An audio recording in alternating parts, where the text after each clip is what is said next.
আসসালামু আলাইকুম। আমি একটা কথা আলোচনা করতে চাচ্ছি এই সোশ্যাল মিডিয়াতে। আপনারা যারা মনে করেন যে বিদেশে গেলে পয়সাটা খুব শর্টকাটে ইনকাম হয়, সেটা না। মূলত বিদেশে পয়সা ইনকাম করতে গেলে অনেক মেহনত করতে হয়, কষ্ট করতে হয়। আমাদের দেখেন, এই যে ফাঁকা জায়গা, এই ফাঁকা জায়গার উপরে আমরা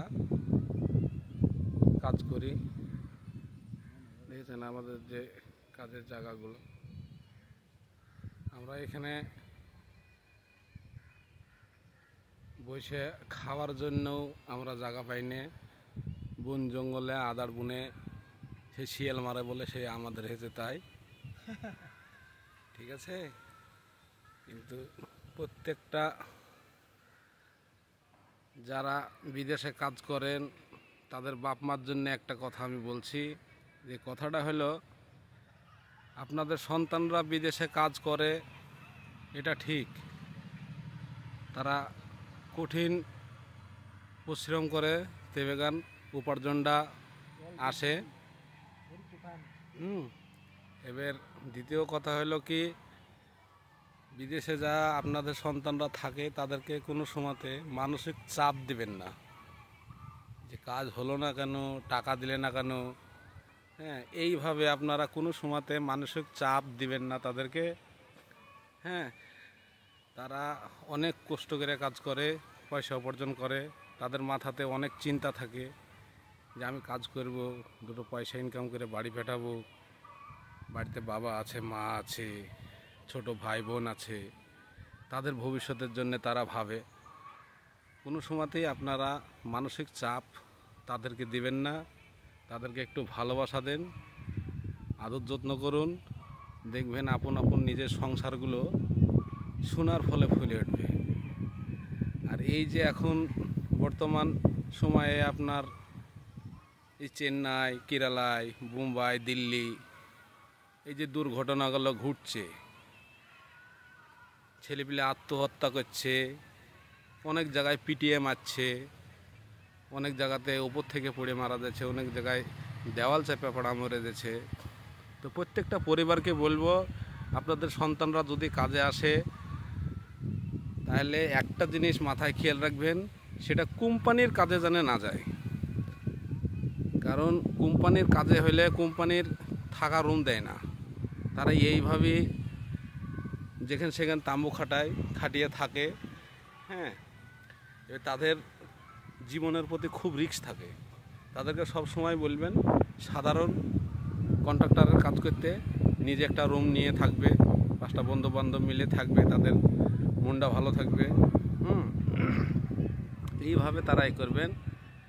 আর এটুকু আমার কিন্তু অনুরোধ, কোনো বাপ মা কোনো সন্তানকে প্রেশার দিবেন না, যে এটা করলে না, সেটা করলে না, কেন হলো না। এইভাবে কোনো সময়তে কোনো সন্তানকে আপনারা প্রেশার দিবেন না। প্রেশার দিলে কি হবে, তার মনোবলটা ভেঙে যাবে, তার মাথার ভিতরে তখন দুশ্চিন্তা শুরু হয়ে যাবে, ঠিক আছে। এই জন্য আমরা নতুন একটা সাইডে আজ এসেছি। দেখেন এখানে কোনো খাবার জায়গা নেই, বসার জায়গা নেই। এই দেখেন, ভিডিওটা ভালো লাগলে লাইক কমেন্ট শেয়ার করবেন। আমাদের সব ছেলেপিলে দেখেছেন, সব মাটির উপর একটা তক্তা বিছিয়ে এখানে আমরা খাওয়া দাওয়া করেছি, করে এখানে তক্তার উপরে বিছিয়ে আছে। দেখেন আমাদের এখনও এখানে একটা প্লাস্টিক টাঙানোরও ব্যবস্থা হয়নি। আমরা এই রকমভাবে রোদ্দুরে পানিতে কষ্ট করে উপার্জন করি, ঠিক আছে। প্রত্যেকটা মানুষের ক্ষেত্রে একই ব্যাপার, তাদেরও কষ্ট হয়। তাদের বাড়িতে বাপ্পা থাকে, মা থাকে, বাপ থাকে, ভাই বোন থাকে, অনেকের সন্তানাদি থাকে, তাদের জন্যও প্রাণটা কাঁদে।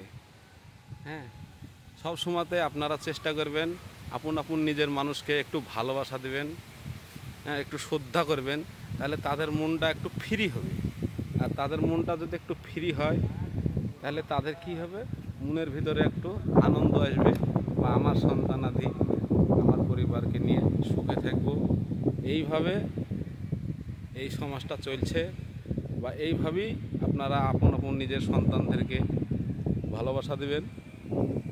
আর আরেকটা বিষয় হলো, যারা বিদেশে এসে দুর্ঘটনা ঘটে, যাদের পরিবারের সন্তানরা মারা যায়, তাদের বাপ মার কী কষ্ট হয় বা হচ্ছে, যার পরিবারের একটা সন্তান গেছে সেই বাপ মাই ভালো জানে।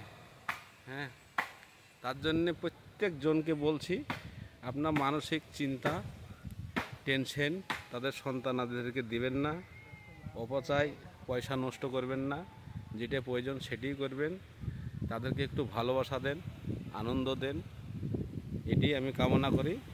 আর এই ভিডিওটা সব থেকে বেশি বেশি শেয়ার কমেন্ট করবেন, যাতে প্রত্যেকটা মানুষের কাছে এই ভিডিওটা যাতে পৌঁছায়, প্রত্যেকটা বাবা মা জানে ভিডিওটা দেখতে পায় যে আমার সন্তানরা প্রবাসে যায় কীভাবে কষ্ট করে, কীভাবে উপার্জন করে। হ্যাঁ, এটা যেন সবাই দেখতে পায়, এই বলেই আমি এই সমর্থন করলাম।